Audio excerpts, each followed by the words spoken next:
de 4 capítulos. 4 capítulos, así que para no hacer mucho tiempo, muy larga la historia, pues voy a parafrasear la historia, voy a narrarla un poquito, y con la ayuda de Dios, y voy a estar en el libro de Primera de Samuel. Primera de Samuel, capítulo 4, 5, 6 y 7. ¿Les parece, hermanos? En Primera de Samuel, nosotros tenemos al pueblo de Israel. El Primera de Samuel, el libro de Primera de Samuel, les recuerdo, es la misma época del libro de los jueces. Es la misma época del libro de los jueces. En el libro de los jueces, nosotros descubrimos la calidad del corazón del pueblo de Israel. Y descubrimos algo muy triste, algo muy feo. Hay tragedias familiares, hay tragedias nacionales, por una razón, porque el pueblo de Israel se apartó por infidelidad de su Dios. Entonces, esa es la escena de la época del libro de jueces, de Primera de Samuel incluso, y nosotros estamos ahí en ese contexto. Vamos a leer el capítulo 4, 5, 6 y 7 de este libro, pero nosotros estamos tratando de recordar que la situación está sombría. Hay muerte, hay tragedia, hay inmoralidad en el pueblo, en la nación, hay pecado y hay dolor incluso, pues. Entonces el pueblo de Israel dice: quiero salir de esta situación en la que estoy. No se daba cuenta el pueblo de Israel que su situación era a causa de su infidelidad con Dios. Él pensaba que le estaba yendo una racha mal, una temporada baja, la cuesta de enero, como que así se pone durante todos los años, pero no era esa la razón. La razón era que ellos habían sido infieles a Dios, empezaron a adorar dioses ajenos, y el único Dios verdadero se enceló y se puso en contra de su propio pueblo. Ellos no sabían, no se daban cuenta de eso, hasta que Dios se los advierte, se los hace ver de una y otra forma. Entonces ellos dijeron: quiero salir de mi pobreza, quiero salir de este bache en mi vida, quiero salir de este problema matrimonial, de esta situación financiera de deudas. Ya voy a salir, me lo voy a proponer, me voy a poner a dieta y voy a adelgazar, voy a bajar 20 kilos de una. Entonces se estaba proponiendo salir adelante por su propio entusiasmo, así como los mexicanos cuando sí se puede. De entusiasmo no se transforma la vida, se requiere un poquito más. Y esta es la historia del pueblo de Israel en este caso.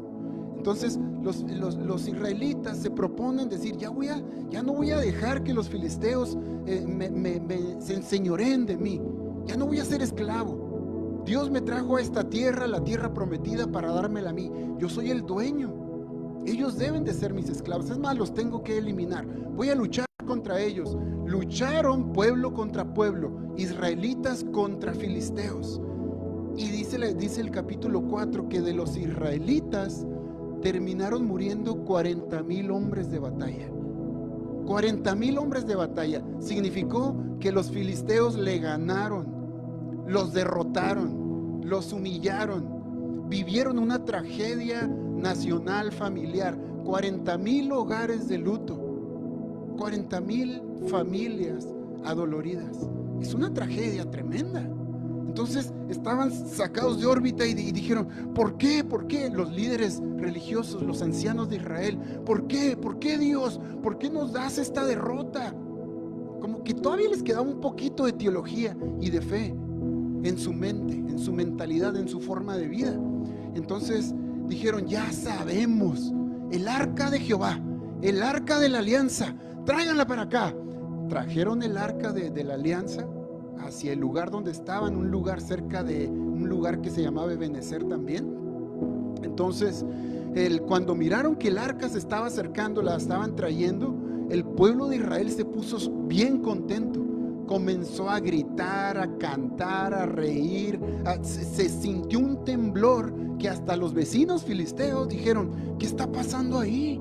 ¿Qué sucede en ese lugar con los israelitas? Y les llegó el chisme de que el arca de Jehová, el arca de la alianza, había llegado con los israelitas.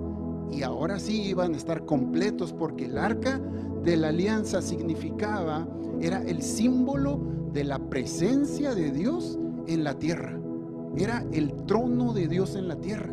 En aquel tiempo y en este tiempo nosotros volteamos a ver el cielo y decimos, el cielo es el trono de Dios, ¿verdad? Pues algo tan grande, pero Dios es más grande. En ese tiempo, el arca de la alianza era el símbolo de la presencia de Dios en medio de la tierra. O sea, Dios estaba allí donde estaba el arca. Entonces los israelitas cobraron ánimo, cobraron fuerza. Ellos dijeron, no, pues el arca está con nosotros, vamos a la batalla. Y entonces los filisteos dijeron, ¿saben qué? Peleemos como hombres, vamos a esforzarnos. Sabemos la historia de que ese Dios los sacó de Egipto. Su Dios los sacó de Egipto y terminó venciendo a Faraón, a la nación más poderosa del mundo en ese tiempo. Pero ahora nosotros vamos a esforzarnos. Y con todo temor y temblor los filisteos fueron y pelearon contra los israelitas. Y adivinen qué sucedió. Los derrotaron. Volvieron a ganar los filisteos. Volvieron a perder los israelitas. Con todo y el arca de Jehová. En esta ocasión perdieron 30,000 hombres. 30,000 hogares sin varón, sin papá, sin tío, sin abuelo.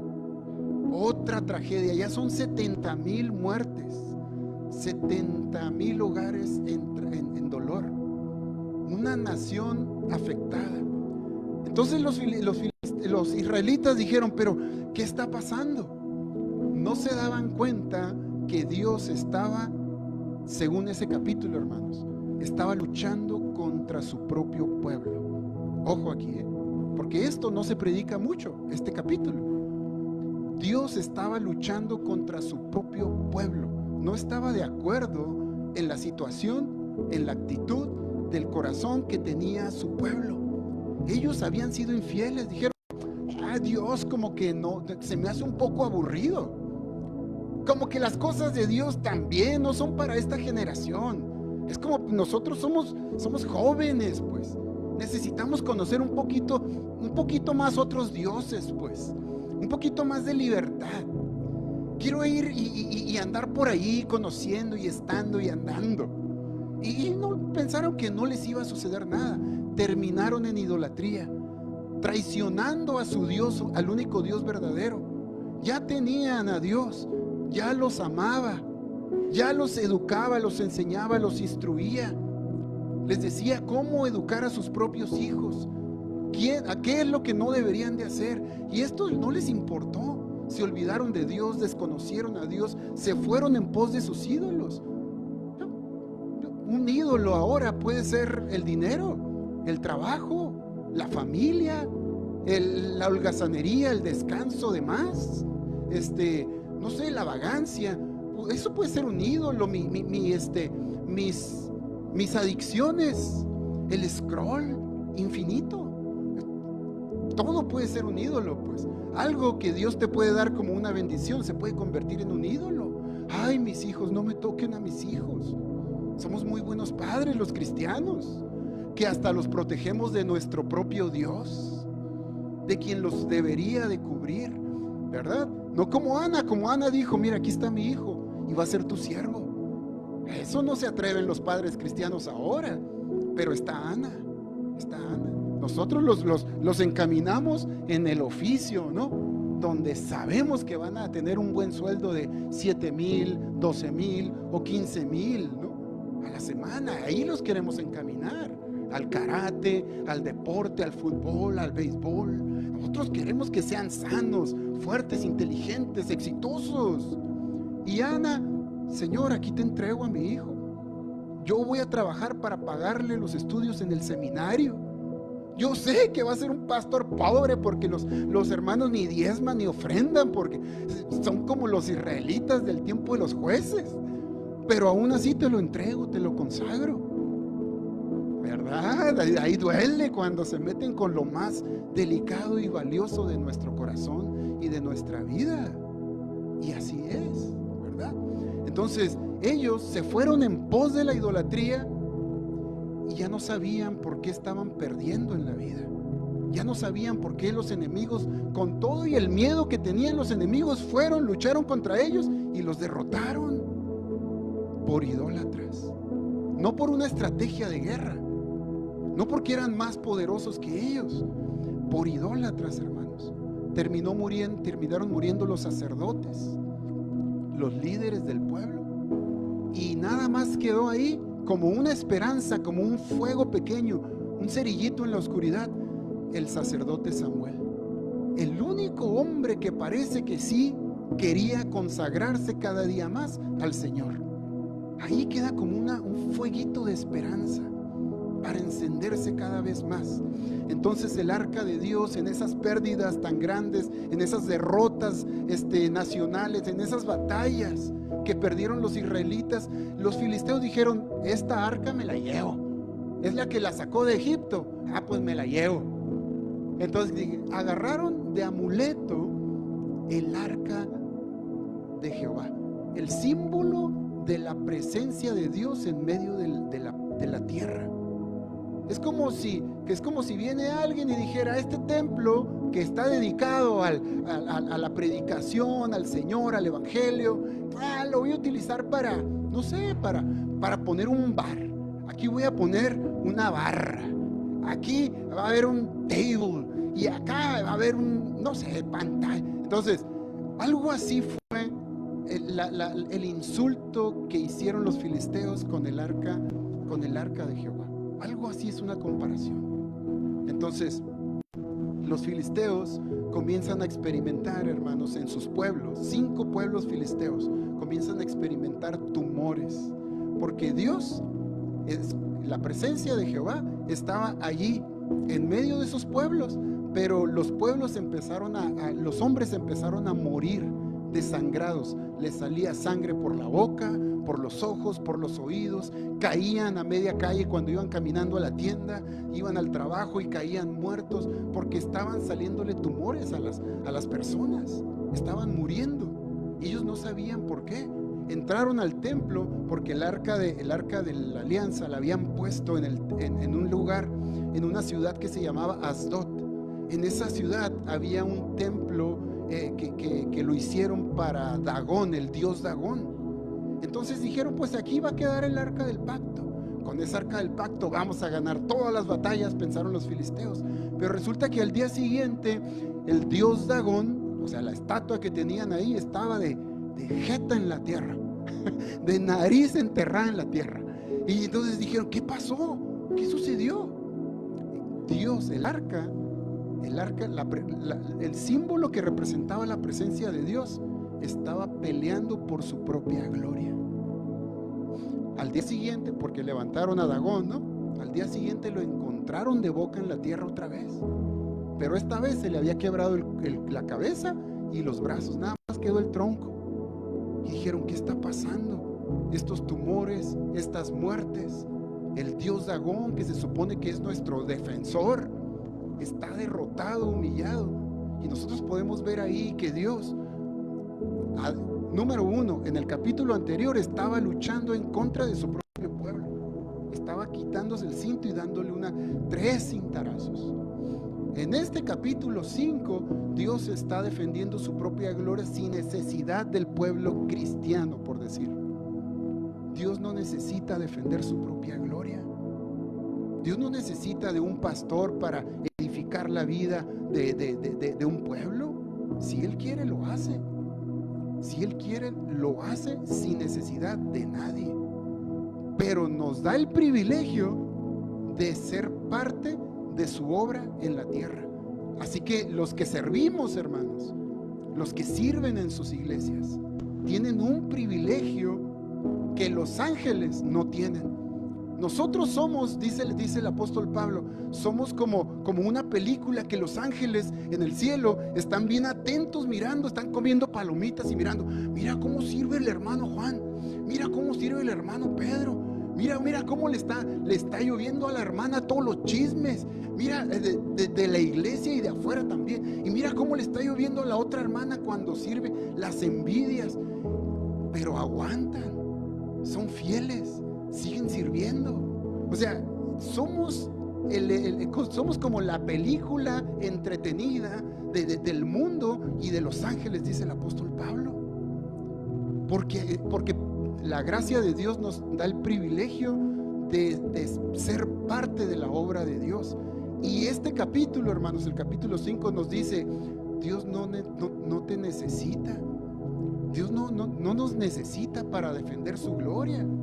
Por cierto, para aquellos cristianos que habemos, ¿no? Que a veces nosotros queremos predicar o queremos dar buen testimonio y no llega el pícaro que nos hace enojar delante de la gente y perdemos el control como cristianos y nos descubrimos peleando con los no cristianos.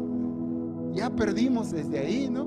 Pero como nos siguen provocando, nosotros nos defendemos y llegamos al punto de decirle: yo soy un hijo de Dios y te maldigo, demonio. Qué bonita forma de evangelizar, ¿no? De por sí ya habíamos perdido y todavía abriendo la boca, pues. Entonces, lo que nosotros deberíamos de aprender, hermanos, es que Dios no necesita que defiendas la Biblia, no necesita que defiendas al pastor, no necesita que defiendas la iglesia, no necesita que defiendas a Dios. No te pongas a alegar con nadie. Tenle paciencia a la gente. Sirve a la gente con humildad. Eso te va a desarrollar el espíritu y el carácter de Cristo en ti y te va a honrar el Señor. Pues lo que nosotros vemos, que no necesitó a ninguno de los cochinos cristianos de esa época por infieles. Oye, andas diciendo groserías por allá y luego quieres venir a defenderme. Andas contando chistes en doble sentido y todavía te subes al púlpito a cantar, a predicar, a adorar. Y te andas riendo de los chistes en doble sentido. ¿Qué te pasa? No te necesito. Algo así nos está enseñando la Biblia hoy a través de esto. Dios defiende su propia gloria, hermanos. No nos necesita, pero sí nos da el privilegio de ser parte de su obra gloriosa, pues. Y deberíamos de agradecer, ¿verdad? Deberíamos de estar agradecidos. En el capítulo 6, hermanos, en el capítulo 6 nosotros vemos algo bien, un contraste entre filisteos e israelitas. Un contraste. Los filisteos, hermanos, se dan cuenta que el arca de la alianza de los israelitas y de Dios y de su Dios está causándoles muertes, está causándoles males a ellos, a su pueblo filisteo. Entonces ellos comienzan a aprender lo que no sabían: el respeto a Jehová, el temor a Jehová. Comienzan a aprender eso y dicen: ¿saben qué? Vamos a deshacernos del arca, pero no podemos deshacernos como si fuéramos groseros, como que largo de aquí, arca. ¿Cómo le hacemos para que se vaya? Sin ofender al Dios verdadero, al Dios vivo, al que nos está hiriendo. ¿Cómo le hacemos? Resulta que dijeron: bueno, vamos a fabricar una carreta nueva y la vamos a subir ahí. Vamos a poner 2 vacas que hayan tenido terneros, pero que nunca les hayan puesto un yugo encima. Y vamos a ponerlas, encaminarlas hacia los israelitas, hacia Bet-Semes, así se llamaba una ciudad cercana, una ciudad vecina. Entonces vamos a ponerlas para que vayan para allá, y además vamos a demostrarle al Dios de Israel nuestro respeto, ofreciéndole una ofrenda, dándoles una ofrenda. Cada uno de los pueblos que está recibiendo muerte va a hacer un tumor, porque estaban llenos de tumores. Vamos a hacer un tumor en cada pueblo de oro. Juntaron 5 tumores y dijeron: y quiero que también hagamos unos ratones de oro, porque era su manera de mostrar el respeto de los filisteos, pues no eran israelitas. Era su manera de demostrar el respeto al Dios que estaban conociendo. Entonces le mostraron respeto con ratones y con tumores de oro. Era la ofrenda que les dejaron. Entonces los bueyes los soltaron, las vacas, y comenzaron a caminar hasta Bet-Semes, una ciudad israelita de levitas, de siervos, pues, de sacerdotes. Entonces llegó el arca solita, llegó allá, y los filisteos mirando de lejos, ya nos libramos, ya llegó, gracias a Dios. Y luego cuando los israelitas agarraron el oro, lo pusieron sobre una roca, entonces ellos estaban bien contentos. Aprendieron la lección los filisteos. El pueblo pagano, la nación pagana, estaba aprendiendo una lección de parte de Dios, el respeto a Jehová, a las cosas sagradas de Dios.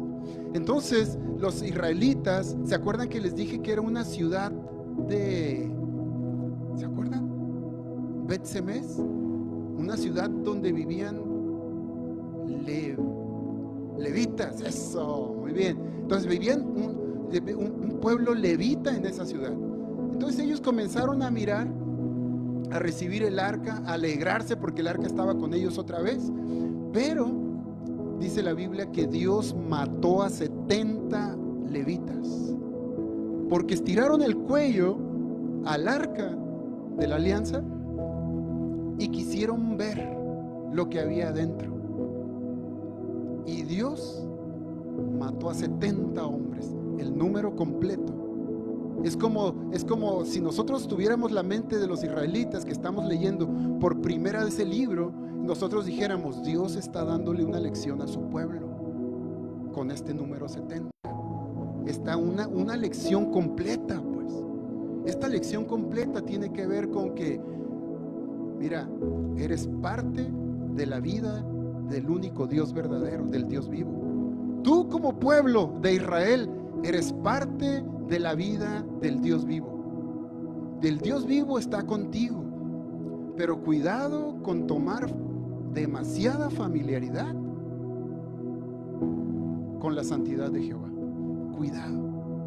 O sea que nosotros, hermanos, dice la Biblia que nosotros se nos fue dado un reino inconmovible. Un reino inconmovible ya se está instalando en nuestro corazón, en nuestro ser, en nuestra vida. Cuando nosotros decimos, yo estoy en Cristo y Cristo está en mí, también podemos decir que, como el apóstol Pablo dice, que nosotros ya se instaló en nosotros y nosotros estamos instalando en nuestra forma de vivir en este mundo un reino inamovible. ¿Qué significa inamovible? Que cuando Dios venga por segunda vez y venga a enjuiciar y a llevarse a su iglesia santa, entonces dice la Biblia en ese pasaje que Dios es un Dios, es fuego consumidor.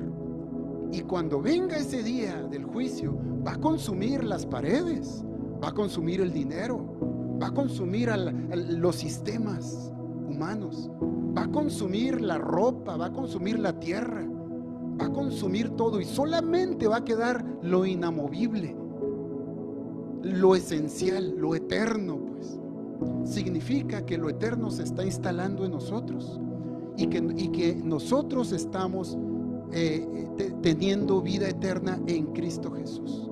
El que cree en mí, dijo Jesús, ya tiene vida eterna.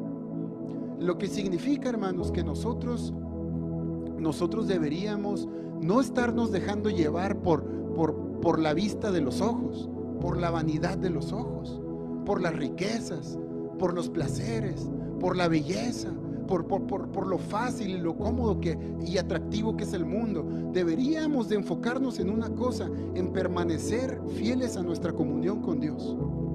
Y permaneciendo fieles en nuestra comunión con Dios, lo eterno se está desarrollando en tu carácter, en tu corazón.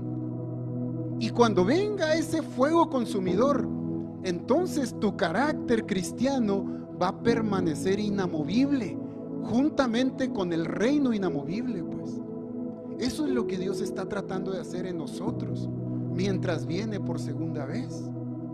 Entonces nosotros aquí podemos ver, hermanos, que esta lección se la dio a los israelitas porque ellos querían morbosamente mirar qué había dentro de la santidad de Dios. Cuidado con rebasar el límite de la comunión con Dios. Sí somos ya, la gracia de Dios nos tiene ya en Cristo en una relación cercana, pero cuidado con rebasar el límite, con decir, no sé, como se los voy a poner de este ejemplo que no quería decirlo, pero como ya no me da más la creatividad, Ya ven que nosotros los cristianos, a veces de repente,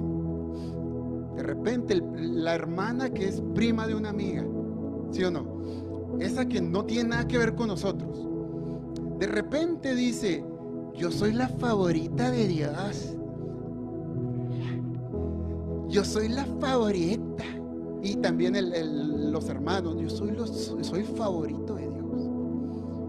Entonces se oye muy bonito, ¿no? Estamos diciendo: Dios me bendijo, gracias a Dios. Está bien, pero si vemos cómo nos escuchamos cuando somos así, posiblemente nos vayamos a escuchar como los discípulos escucharon a la mamá de los hijos del trueno.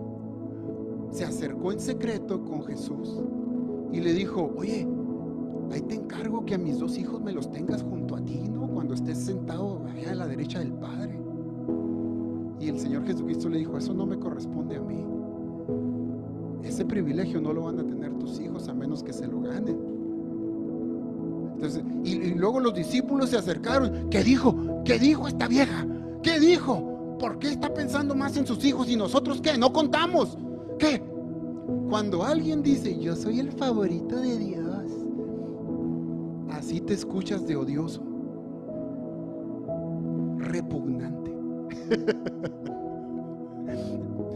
Porque ¿saben qué estamos demostrando que busca nuestro corazón? Un privilegio más arriba que el de los demás.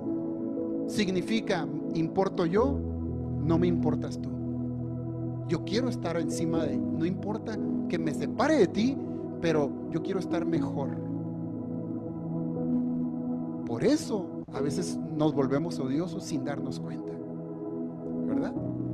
Eso es lo que buscaban los israelitas cuando abrieron el arca y dijeron: yo quiero ser el primero que lo vea para llegar a la casa y decir, para decir: yo abrí el arca y miré lo que hay ahí, yo fui el primero, ¿verdad?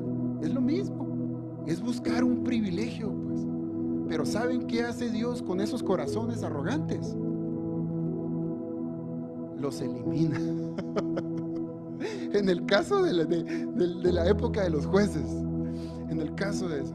Entonces, que Dios tenga paciencia con nosotros, ¿verdad? Y que nos ayude a no sentirnos superior a nadie y mirarnos igual, ¿verdad? Si tenemos que aguantar callados hasta que el Señor nos ayude. Entonces, aquí la ironía, hermanos, ya para terminar en este capítulo 6, la ironía es que los filisteos habían aprendido el respeto a Jehová y mandaron ofrendas, pero los israelitas, el pueblo levita, no, que ya tenía el Pentateuco, la Torá, el capítulo 4 de Números, que dice: tienes que tratar con respeto el arca. Entonces ellos, que ya sabían la ley, no respetaron a Dios. Esa es la ironía. Que gente de afuera de la iglesia respete más a Dios que los mismos cristianos. Hay veces que estamos hablando con gente que es bien grosera, pero de alguna manera tiene temor de Dios. Y perdón, yo sé que tú no dices groserías, tú vas a la iglesia, perdón. Se la llevan pidiendo perdón porque tienen conciencia de Dios y de alguna manera respetan. Pero hay veces que los cristianos, un chiste en doble sentido, no pasa nada, una grosería por acá. Allá en el Sausal me sacaba de onda porque había un hermano que decía: estamos bien jodidos, así como algo normal. ¿Qué le pasa? De seguro va a cambiar ese lenguaje, ¿no? Pero pasaron 10 años y no cambió. Bendito Dios que se fue. No se crea. No, entonces, qué raro, pues. Es lo que nos está enseñando el Señor aquí. Es lo que nos está enseñando. Sí, nosotros venimos de un mundo pagano, cochino, de mal pensado, sí es cierto. Pero Samuelito, el sacerdote, estaba creciendo y lo que predicaba, dice la Biblia, lo que predicaba se cumplía. Y la palabra de Jehová escaseaba en ese tiempo, pero cuando el sacerdote Samuel hablaba, todo lo que hablaba Dios lo respaldaba. ¿Qué significa, hermanos? Que sí se puede vivir en un contexto de pecado, de muerte y de violencia, y tú mantenerte enfocado en tu Dios. Sí se puede. Y por último, hermanos, el capítulo 7 que les platiqué, que les iba a platicar. Dice, aquí, hermanos, es donde, en el capítulo 7, donde el sacerdote Samuel se convierte en juez. Se convierte en juez porque los jueces eran los libertadores del pueblo. Entonces, en este capítulo 7 nosotros vemos cómo este hombre, el sacerdote Samuel, que está creciendo ministerialmente, está creciendo en pureza de corazón, en carácter cristiano, está creciendo y dice, miren, voy a hablar con ustedes, hermanos, la verdad. Voy a hablar con ustedes. Necesito decirles un mensaje de parte de Dios. Miren, les pido por favor que abandonen a sus dioses ajenos, que abandonen su idolatría, que ya dejen de perseguir el viento, que ya dejen de enfocar su tiempo, sus energías y su dinero y sus recursos materiales en aquello que es vanidad. Por favor, ya abandonen eso y arrepiéntanse de esa idolatría que es traición a Jehová. Le dice al pueblo, arrepiéntanse por favor y vuélvanse a su Dios, al único Dios verdadero. Hagan eso. Entonces dice que mientras él estaba ofreciendo un sacrificio a Jehová, dice que los filisteos, el pueblo enemigo, cobró fuerza, se juntaron todos, vinieron para matar a los israelitas. Pero Samuelito ya le había predicado la palabra al pueblo y el pueblo se había arrepentido de su idolatría y su corazón ya no era idólatra, ya no era ajeno a Jehová, ya no hacía enojar a Dios, ya Dios ya no estaba en contra de su pueblo, ya la lección ya se la había dado, ya Dios estaba en paz con su pueblo y el pueblo ya estaba en paz con Dios.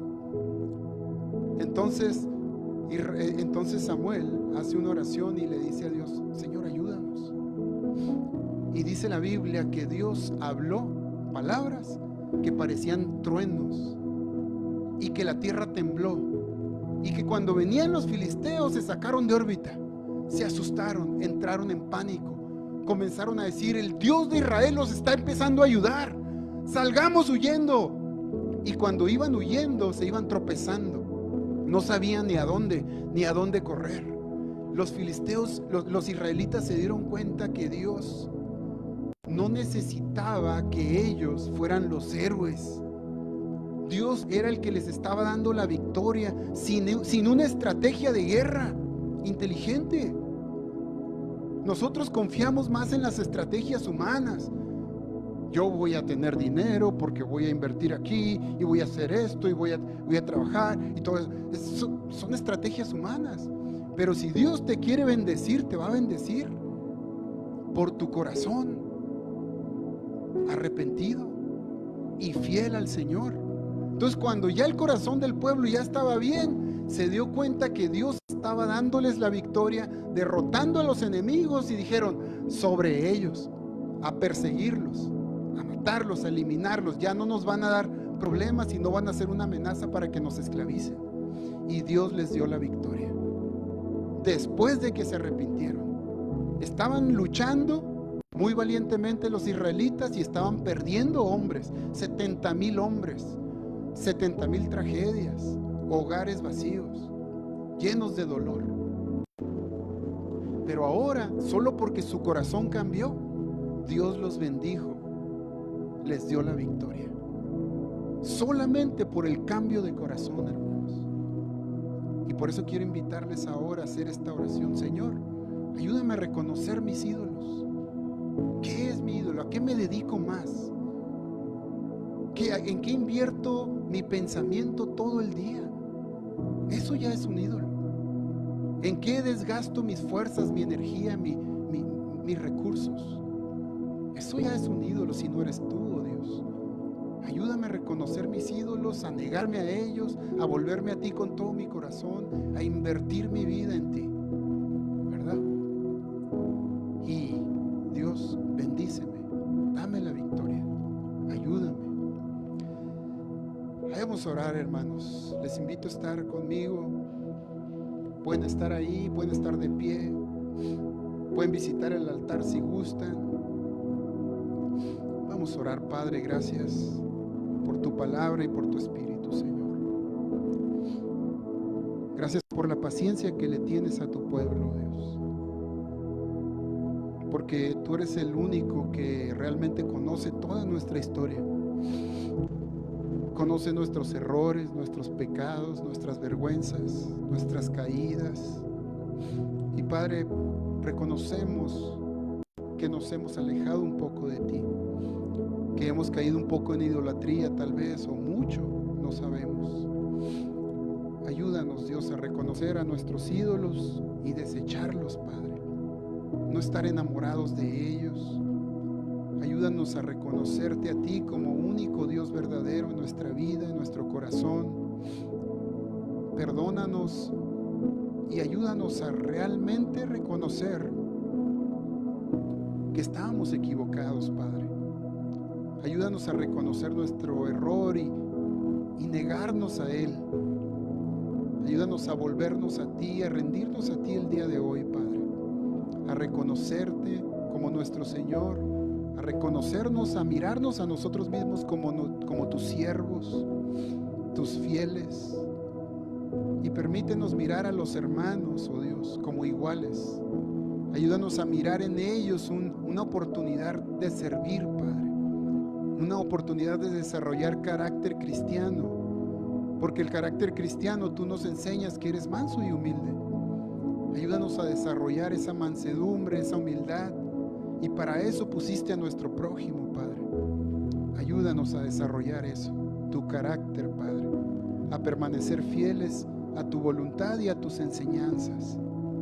Permite que seamos tan sensibles el día de hoy que la voz de tu Espíritu, aunque sea quedita y frágil para nuestros oídos, que pueda dirigir nuestro corazón, Padre, transformar nuestro espíritu, Dios. Gracias te damos por la vida nueva, por la nueva oportunidad, Padre, y gracias por la bendición de tenerte con nosotros, Dios.